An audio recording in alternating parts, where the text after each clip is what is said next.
Playboy, you made that beat.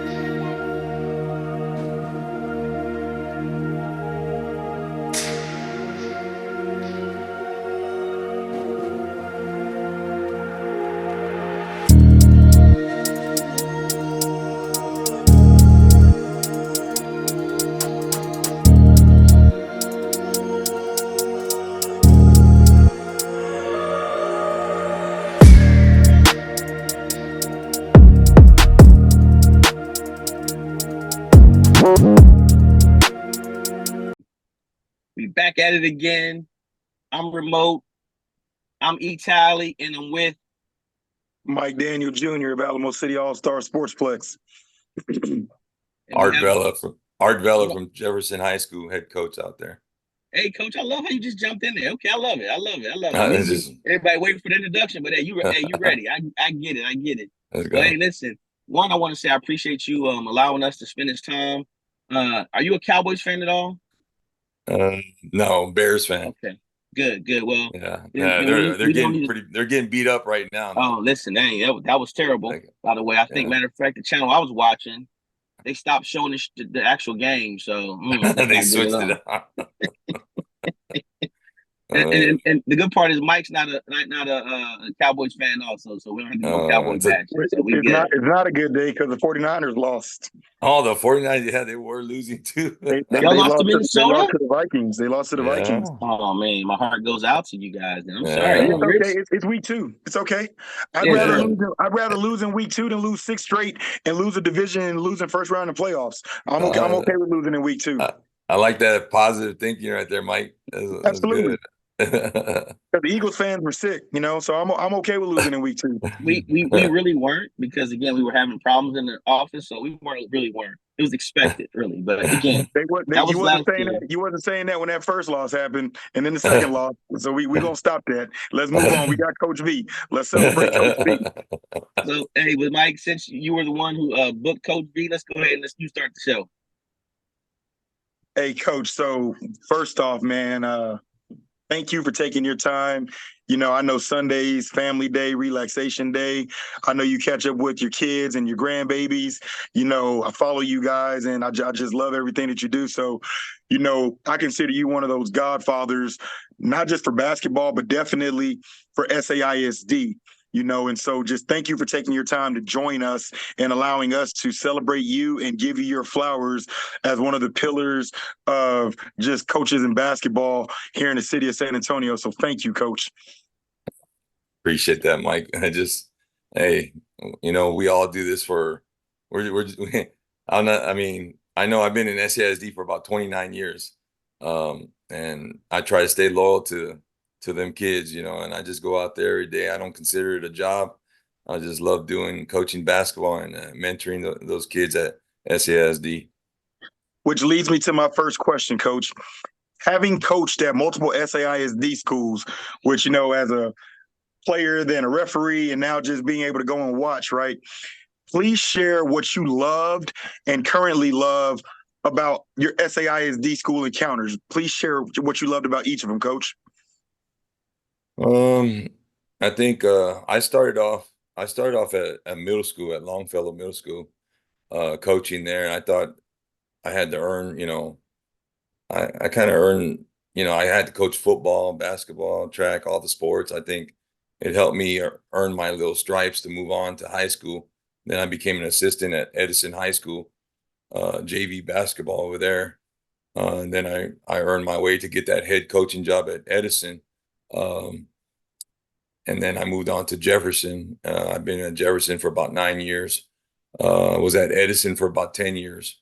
So, each school they've been wonderful. I've been, my first start was Edison. So that's where I also got to coach all my kids, my own kids, and some kids that,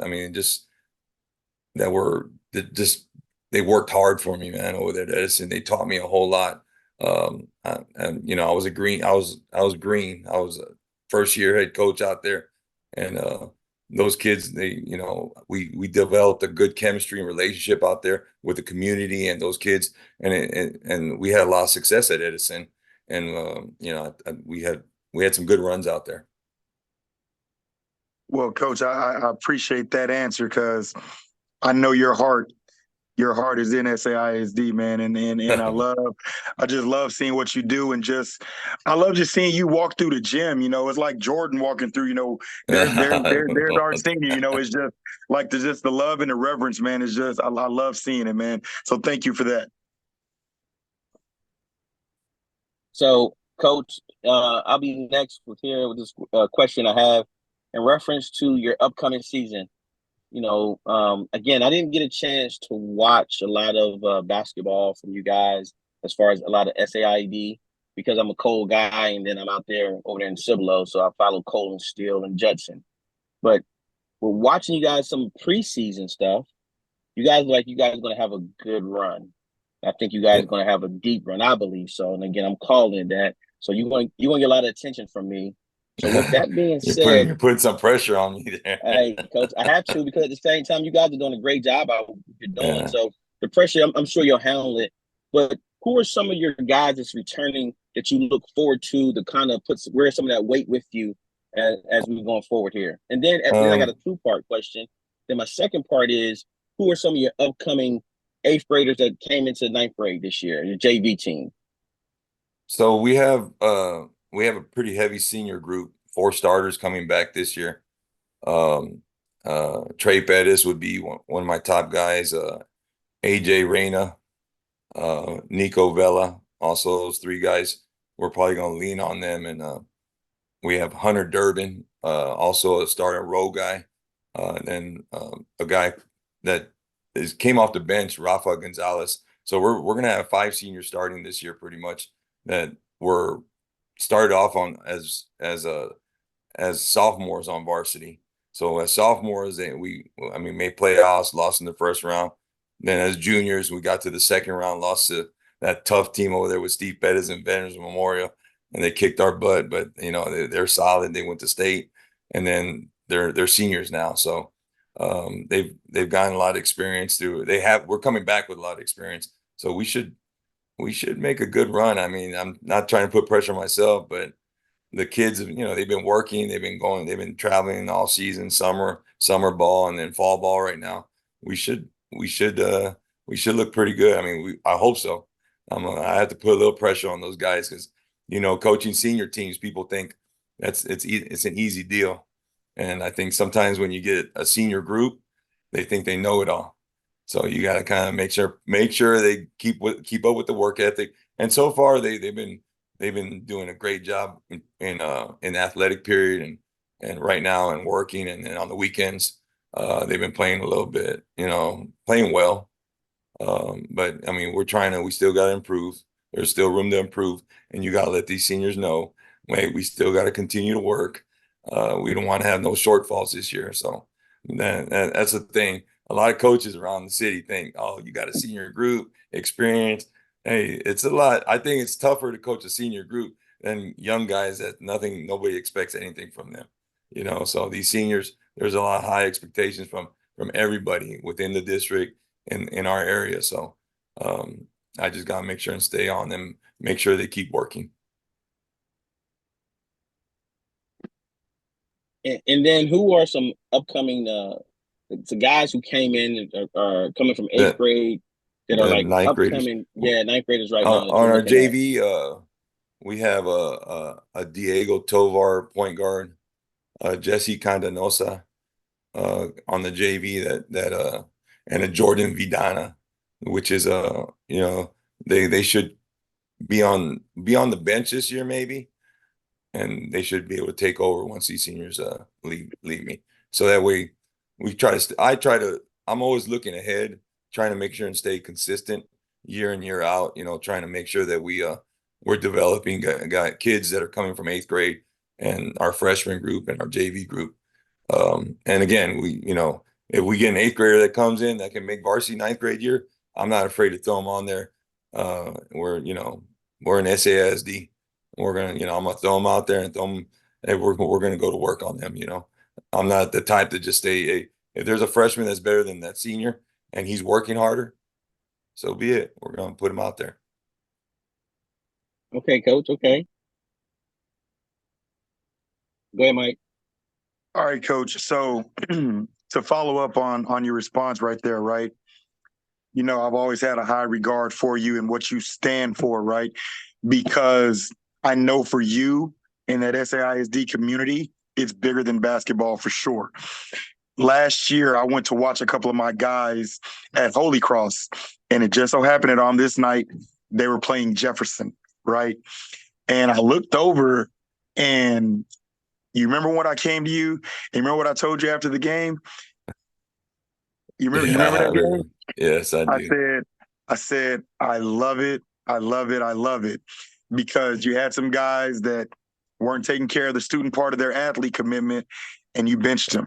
And that Holy Cross game was not a district, but a definite rival. These kids then grew up over there together. They know each other, and you didn't care. And so, Yeah. with that, my question for you is, how do you get your guys, your parents, to buy into your culture year in and year out? I think just relationships. When we do fall ball, summer ball, it's a year-round program. And you know, we confront parents, we communicate with them. I mean, we build that relation. I know people say relationship. Yeah, it's a strong word. You really got to build, and I think parents got to trust you, and and you and that it builds on to that. It helps me with my culture in the locker room, in the school, um, and the basketball is probably last. But those relationships, when they're strong like that, I'm able to. I mean, I think I benched the whole varsity team against Holy Cross, and that hurt me because I grew up in that community, and I always want to play Holy Cross, and I always want to have a good showing against those guys because Right, we're down this. That's why we schedule them because you know, they want to take some of our kids. I want to take some of their kids too. It's about, you know, I want them to come to Jefferson and have that pride over there also. But I do understand I grew up with Holy Cross and Central and Antonia in that whole area that I'm at Jefferson. You know, it's a big parochial area. So it did hurt me I mean, we were out on, I think it was out in the basketball tournament, and some of those guys didn't behave, and we took one as a team. And I called every parent and I told them, well, I know the parents, you know, they weren't happy, but we were able to communicate, and came to an agreement, and we agreed, and we made sure that we held them accountable. And I want them to know that, and I want everybody to know that through the whole program. I don't care if you're my best player or you're on the bench for me, you're the 12th player on the team. I want to make sure that they're all held accountable. And we took that as a team, and we got our butts whooped that day. And I think I got my message across to those guys, and they understand that, you know, they're going to be held accountable down the road, even if it's a district game. I've done it where I've sat 3 or 4 starters if they don't, you know, if you know, if something came up with behavior for, you know, breaking team rules or not showing up to practice, you know, I want to make sure that they understand that they will be held accountable at Jefferson High School. Well, the thing for me, and this is why, you know, when we were making our list, I was like, I got to have RDV. I bet the rest of the season, I bet you didn't have any more issues, right? And now No. those juniors, they're seniors now, and they get to groom and can help prevent, you know. And so man, I salute. Like, I remember, and because I know that that's a pride game, you know what I'm saying? I know. Oh yeah. And so you did that in a pride game. That said everything about what you're about. And man, I just salute and commend you, Coach, for that one. Thanks. And I mean, I have a strong bond with these kids also. I mean, they understood why they got suspended that game. So when they came back, you know, I didn't have any more problems with it the rest of the season, believe it or not. All right, Coach, that's standing on business right there, and again, the basketball community really appreciates that. Mhm. So we're going to switch and talk a little bit about the conference, the realignment of the conferences here for you guys. Because I believe you guys lost Alamo Heights, right? Yeah, we They lost moved, Alamo if I'm Heights. correct. And then at the same time, John Jay now they came down, somewhere in alignment. So with all that realignment, how do you look at you guys, or what strategies are you trying to use to kind of maneuver now? Because now they got, you got one division that's really, really loaded. You guys kind of lose Alamo Heights, but at the same time, John Jay's over there with Southwest. How is that all? How do you look at the upcoming season and just maneuvering throughout the way you got to play now? I think for myself, I don't. I mean, I understand what's over there in that other conference. They're pretty loaded with John Jay Yeah, dropping down, Southwest and Legacy, and all those schools are starting to, they're starting to get better and load up. And you got South San also over there, McCullum and Harlandale. They got a pretty tough division over there on that side. And we lost Alamo Heights, like you said, but we gained Seguin. Fox Tech jumped in. I don't know how they're going to look, but and we still have Lanier, Burbank, Sam, Highlands. Um, uh, I just try to. I'm not. I mean, I'm worried about that conference because they are a lot. They're pretty loaded and they're going to be solid, especially with John Jay. I've seen them during the summer and the fall, and they got some players over there. So it just depends on how we. Uh, I mean, we're going to approach it the same way. I think our schedule helps me get better throughout the whole season. We play a tough non-district schedule, and we play tough 3 tournaments. I feel that make us better. That we play 6A schools, and then we get into district conference play, and it's a different style of play. But I think we prepare ourselves the same way every year, and we try to just match up for the playoffs and take one game at a time from there on. but since you mentioned playoffs, how do you look at, or how do you like or feel about the new playoff system, to where they're lining everybody up to the bigger schools versus the smaller schools, and that, what's your thoughts on that? I don't. I was looking at it. It's really. I think it makes the first round tougher for us because I think if we get second or first place, and those schools that are big schools over there, we're going to match up with their top number one and top number two. Um, some people are trying to say it makes it more fair, it makes it easier, but I don't think so. I think the first round we end up, if get second place or first place in our district this year, we'll end up playing either John Jay or Southwest, one of those schools right off the bat. We won't play a fourth place team because they're small. They're a smaller school, so we're going to match up with the big school. So, I mean, I don't completely understand it yet, but I'm trying to figure out that puzzle when we were looking at it. But the first round's not going to be an easy one. I don't know how it looks after the second round because, as you know, SCISD, I mean, we have a bunch of small schools now, and you start going past that second round, you're playing bigger 5A schools either way. But I don't think it's going to be the first round is not going to be an easy one for us if you get in the top two spots because we're used to playing that 1 versus 4, and I don't think it happens that way now. Go ahead, Mike. All right, Coach. Knowing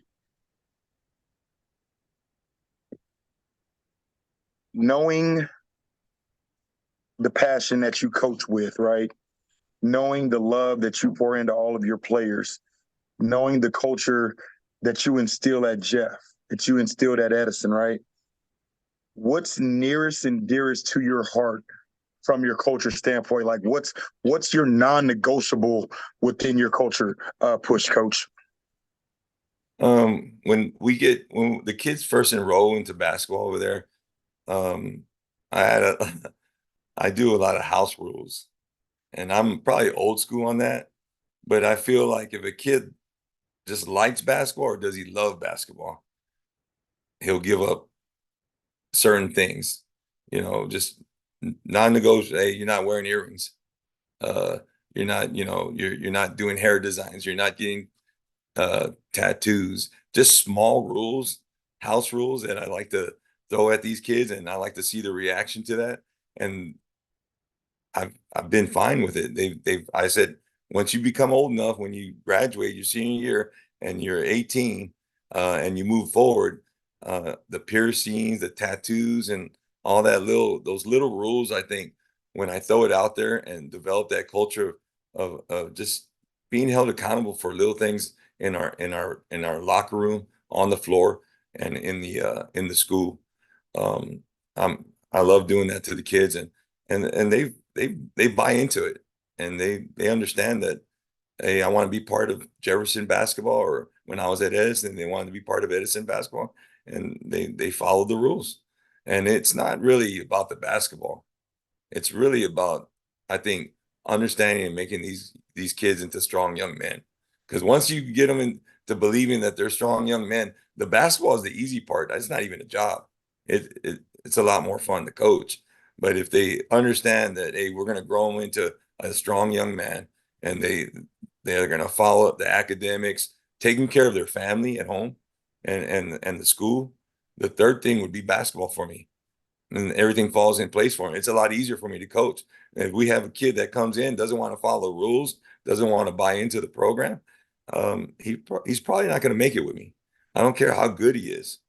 I mean, trust me, I want to keep every kid. I want every kid to be successful, but I also I want to be organized. I want I want to develop that culture in our locker room, in the school, on the floor, where, I'm not walking to coaching and teaching where I'm upset and I'm tiptoeing around my kids because they're not following rules, or they're breaking rules, they're disrespecting people in the school. That's not the type of atmosphere I want. And so I think just growing them into young men, strong young men, and I think everything falls into place. Outstanding. I love it. I love it. It's bigger than basketball. I love it also, Oh, Coach. yes. Yes, sir. All right, going back to our conference play in non-district games, what games do you have on your schedule this year that you're really looking forward to playing? Like, I remember I had a chance to talk to Coach Bogus, Charlie Bogus, the retired coach there, Hall of Uh, Famer. And he was telling me how he would schedule his games, and certain games he looks to win and lose, and it dictated how his district play. What are some of your games? well, first game I'm looking forward to. I want to see how our kids react to Veterans Memorial. We open up with them on a Saturday, so I'll find out real quick what our kids. And I know vets. Steve does a great job over there. He does a great job. So I know they're going to be prepared like always. I know he lost some of his seniors, but I feel like that'd be a good test for us to see, to gauge for Jefferson basketball right there off the bat. And how do you schedule your games, getting yourself ready for not so much the district, but also district plus playoffs? Most of my that's the goal. I feel that's helped me throughout my whole career is, even when I was at Edison as a head coach, and now at Jefferson, is scheduling. I feel like I don't care about my record, to be honest with you. I don't even probably you can probably ask me. I don't even know what my record is right now. But I want tough games. I feel that um we can we can build them back up even if they do lose confidence playing 6A teams or teams like Vets Memorial. We're going to Dallas for a tournament. We're going to play Northside tournament, which we're going to play 6A schools. We're going to play top tier schools and schools that have really good coaching. So, my thing is that prepares us not just for district. I think it prepares us for the first, second, and third round of playoffs, seeing these solid teams that are going, themselves as 6As going to the regionals and going to state and all that. And I think just it helps us seeing those teams. And then when you get to playoff basketball, we're not panicking. We're freaking out that we haven't seen anything that we hadn't seen anything during our non-district. Bye, Mike. Outstanding. So, one of the biggest things that's just so cool, Coach V, is when I see you come running in the gym during the summertime, springtime, to check out Artie when he's coaching, right? Come watch your grandson when he's playing, and then the family time when you're with the boys and all the grands. And so my next question for you, Coach, how important is family in your role at Jefferson? Oh, I think it feeds onto my program. It feeds me. I think it's really important. I think uh, I've been doing the same thing, same system, same way of thinking since I was at Edison. I brought it to Jefferson. It's that family part is, I think if you get that's where the relationships with the parents. We have a family atmosphere. Yes, we're going to have disagreements. I understand that, but we have a family atmosphere that we can build those relationships and build that trust with each other, that they know that they can trust me with they know I want their kid to be successful, and that family atmosphere, and they see it with me, with my family in the stands supporting me still, which they don't have to because I've been doing it for so long. But then I also have all their families there, and we're trying to we try to create that atmosphere that I think that's important. That's helped me be consistent year in, year out with the program, with the culture, building just building kids. Period. It just helps when you have that family atmosphere. And some of our kids in our district, inner city, their families, some are single parents, some live with their, grandparents or, just their aunts. And so I think us having that family atmosphere on the team, they know they can reach out to any of my coaching staff, and any of their teammates, and they know we're going to look out for them. And, I believe it 1000% because it shows, man, when you walk through a gym, it shows. And so just, man, kudos and just outstanding on that, Coach. ET? Coach, my last question. What are your thoughts on the state of the basketball in San Antonio? What do you see us at? Like how, again, being in the game for 29 years and just watching it and then, bring your boys up in it. Where do you see we're at right now as far as, going forward with our basketball in San Antonio? I think it's going in the right direction. I think San Antonio is starting. I mean, it used to be you only talked about Dallas and Houston. Those, we travel over there and do tournaments over there, and it's great over there. But I think San Antonio is building some. There's some club teams in San Antonio, and there's some high school teams. You got your Brannons, your Clemens. We got some solid teams that are coming off this in this coming out of this area right now, and I think the basketball is getting stronger. I think there's a lot more people involved to help that. I think there's more, and we talked about it on my last podcast with my son about uh, connecting the club and the high school coaches together. And I feel like it's part of basketball, and we have to take it in. I know, I mean, I sit around a lot of basketball coaches, and some complain about club, and then I sit around club complain about high school coaches. But I think I have the best of both worlds now because I'm able to see my grandson grow up with some, Mike's throwing tournaments or somebody's throwing a tournament. I go visit with them, coach. I learned a lot still from just going and watching even middle school basketball now, club basketball, high school club. It's part of basketball. So I think San Antonio is growing, is getting stronger. I think we just still need to build more stronger relationships with the circle of basketball guys within club, within the high school setting. And I think, I feel like it's getting better. If I'm correct, Cole was the last actual high school team to win the state title here for the city. Do you, with the changing of the realignment, do you see us possibly gaining one here in the next 2 years? I I think so. You got Joey Isaac over there. You got a basketball coach, and I know some. I got to go see my son when he made state with Lido, and I got to see Cole with their last coach, and they were basketball coaches, and they're coaching against these 3A and 4A, these guys that have football coaches coaching them, and I think they need to get with the times. The small towns need to. Uh, People invest money now in athletics, and people need to understand that you got to put a guy that understands basketball in a coaching position. You can't just throw somebody in there and, expect there's parents that put a lot of money into trainings, club basketball, into their high school and I feel you have Joey Isaac over there at Cole. I think he's gonna outcoach some of those guys out there in those smaller towns. And I got to witness some of the small town playoffs. So through my son, and then seeing Cole also. So that kind of helps me, I guess my view of it. Okay.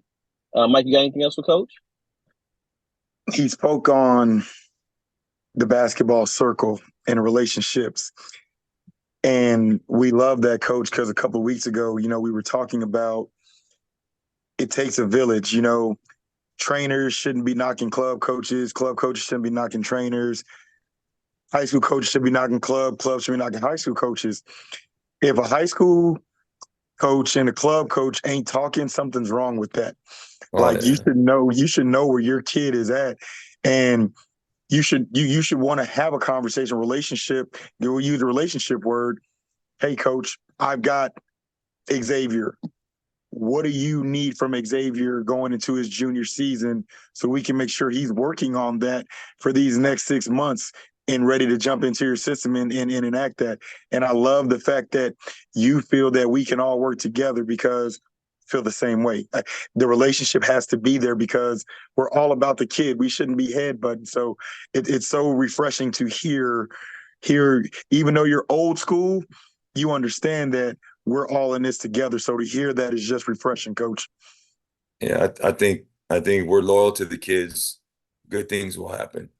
And I think when and trust me, I love being in the gym, getting my coffee and talking to you, talking to Tally, and trust me, I'm still learning. I'm still listening and learning right now, and I feel good about it. And those relationships with people in those settings, I think if we can help the kid out, both of us, why not? I mean, I think it's a positive deal. Are there some bad situations? Yes, there are. There's some bad situations with high school coaches. There's some bad situations in clubs. But I think if if you have the right mindset and we all get together and we can stay, we can collaborate and we can learn and we can help the kid out. Why not? Why not get that kid better and keep them moving? And especially when you got kids that are making me look good and my program look good. And hey, why not? I enjoy going to the gym doing that. I really do. I mean, I learn from guys that are not even, they're off-season coaches. They're doing the club part. I kind of like watching certain things because I pick up stuff. Well, hey, Coach, I just want to thank you for allowing this time. And then again, you do one of the best I guess it's what, a spring tournament, summer time tournament. You do one of the best ones. How many teams did you have last year or this past St. Mary's tournament you had? Hey, it's not this old Mike saying 30. That's what I'm trying to get to, just 30 teams, and he's over here making 30 for just a weekend, quick weekend. I want to say we had maybe 42 teams this past school teams. Yeah. We just And right off, it's that June, we kick it off. We try to make sure we avoid any, gassos or any big terms that you guys throw. And you did a great job this year. Weekend. You did an awesome job this year, and I think didn't it grow from last year, if I'm correct? Oh yeah, that was the biggest amount of teams that I've had since I've been doing it. So it's okay. And I gotta thank Coach Meyer and those guys over there. They help us get that facility and run it over there. So, but it's a good deal. I think it's a great deal for the kids, the school teams, develop more chemistry. And then, then they go back to their club and they go back to summer league and all that good stuff. Real quick, what's the max teams you can have? Because I wanted hey, whatever help you need this year, I want to help you get that max this year. I think I'm gonna shoot for 50, and that's it. All right, Coach, we're gonna that's get 50 the max. then. I'm gonna make sure I pass the word. 50. If I can get to 40 though, I mean that'll keep us busy. 40 teams will keep us busy.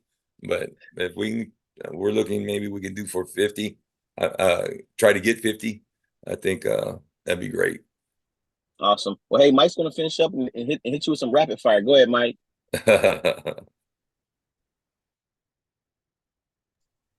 Give me 1 second here.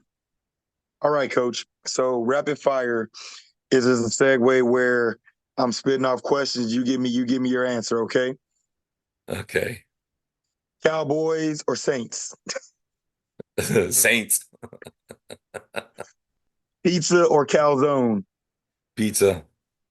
Cheeseburger or hot dog? Cheeseburger.